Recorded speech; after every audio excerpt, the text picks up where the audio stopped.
दुर्गा नदी के किनारे बसा एक गांव फूलपुर। गांव में कुछ 100-150 लोग रहते थे। अंजलि, जो कि पास ही के जिले में रहती थी और 12वीं पास कर चुकी थी, उसके पिताजी ने बेटी को जल्दी विदा करने के लिए उसकी शादी फूलपुर गांव के मुकेश से करवा दी थी। मुकेश कभी स्कूल नहीं गया था और इस कारण वो पढ़ा लिखा नहीं था और बाकी गांव वालों की हालत भी मुकेश जैसी ही थी। मुकेश के घर में उसके माता पिता भी रहते थे। सासू माँ, मैं बाहर मंदिर तक जा रही हूँ, आधे घंटे में आ जाऊंगी। अरे अभी कहीं जाने की जरूरत नहीं है, चुपचाप जाके रसोई में रात के खाने की तैयारी करो। और ये घूंघट क्यों हटा लिया है तुमने? क्या पता नहीं कि इस गांव में औरतें बिना घूंघट के नहीं रहती?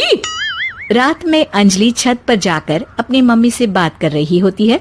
तभी गांव की 3-4 औरतें उसे देख लेती है और दरवाजे पर आकर उसकी सास से शिकायत करने लगती है। और क्या हुआ? अरे छत पे तो देखो, आपकी बहू मटक मटक के किसी से फोन पर बात कर रही है। दिन भर फोन पे लगी रहती है। अरे कल तो मंदिर के पास वो क्या कहते हैं, सेल्फी ले रही थी। शहर की बहू रखना अच्छा शान की बात है, पर देखना इसके लक्षण से ये तो तुम्हारे परिवार को बदनाम ना कर दे। ये पहली बार नहीं था जब सास से गांव के लोगों ने अंजलि की बुराई या शिकायत नहीं की हो। अब तो ये रोज की बात थी। अंजलि ये सब सुन लेती है। जब वो नीचे जाती है तो मुकेश भी वहां आ जाता है। सास कहती है, बेटा, लोग घर आकर शिकायत करने लगे हैं बहू के कामों की। देख लो, पति हो, संयम से रखो इसे। माँ जी, मैं तो अपनी माँ से बात कर रही थी, क्योंकि यहाँ कोई बात करने लायक ही नहीं है और अब मैं माँ के पास ही रहूंगी। वहाँ क्या रहना, वहाँ बाहर के लोग तो ठीक है, पर घर के लोग भी इज्जत ना दे सके। अरे नहीं नहीं अंजलि, ऐसा नहीं है, धीरे धीरे सब ठीक हो जाएगा, तुम फिक्र ना करो। अरे बस कुछ बोलना ही नहीं है, सर पे चढ़ा रखा है बहू को। सास मुकेश की नरम बात सुन के वहां से मुंह चढ़ाकर चली जाती है।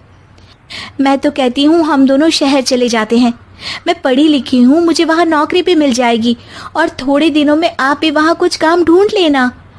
अरे नहीं नहीं अंजलि, हम यहाँ ना गांव का खेत, माँ पिताजी को छोड़कर शहर नहीं जा सकते। माँ पिताजी को कैसा लगेगा और गांव वाले क्या सोचेंगे? ये कहकर मुकेश सोने चला जाता है और अंजलि की गांव वालों द्वारा बुराई का सिलसिला बहुत दिनों तक चलता ही रहता है। लेकिन अंजलि गुस्सा ना दिखाते हुए समझदारी से काम लेती है। बारिश का मौसम चालू हो जाता है। जोरदार बारिश से पूरे गांव में हाहाकार मच जाता है। दुर्गा नदी में बाढ़ आ जाती है और बाढ़ का पानी पूरे गांव की फसल तबाह कर देता है। फसल की ये हालत देखकर गांव वाले निराश हो जाते हैं और बात तो यहाँ तक पहुँच जाती है कि कुछ लोग तो अंजलि को इस सब का दोषी ठहरा देते हैं। अरे पूरी फसल तबाह हो गई, पता नहीं किसकी नजर लग गई है। अरे जब से चौधरी परिवार में ये शहर की बहू आई है ना, तब से ही गांव की शांति चली गई है। इसके कर्म कांड से माँ दुर्गा नदी भी खुश नहीं है। ये सब सुनकर बेचारी अंजलि रोते हुए अपने घर चली जाती है।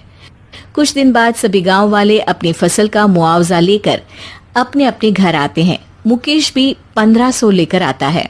अंजलि को जब पासबुक दिखाता है तो अंजलि हैरान हो जाती है। अरे, ये पासबुक में तो उन्होंने 4000 की एंट्री करी है और आपको सिर्फ 1500 दिए। सच में? अरे, वो सरकारी अफसर आपको बेवकूफ बना रहे हैं। सरकार की तरफ से हमें 4000 मिले हैं, लेकिन बाकी का सारा पैसा खुद ही खा रहे हैं। आप लोग के अनपढ़ होने का फायदा उठा रहे हैं। ये सब सुनकर मुकेश परेशान हो जाता है, लेकिन अंजलि उसे हिम्मत से काम लेने को कहती है और सुबह होते ही मुकेश को पंचायत कार्यालय ले जाती है और साथ में गांव के और लोगों को भी। आप सरकारी बाबू क्या गांव के लोगों को बेवकूफ समझते हैं? आपको क्या लगता है ये पढ़े लिखे नहीं है तो आप कुछ भी मनमानी करेंगे? ये बेचारे दिन रात इतनी मेहनत करते हैं, ये हमारे अन्नदाता हैं और आप इनके साथ ऐसा धोखा करते हैं। अरे क्या बके जा रही है ये लड़की? किस धोखे की बात कर रही है? अपने कांड करके नदी माँ को नाराज करके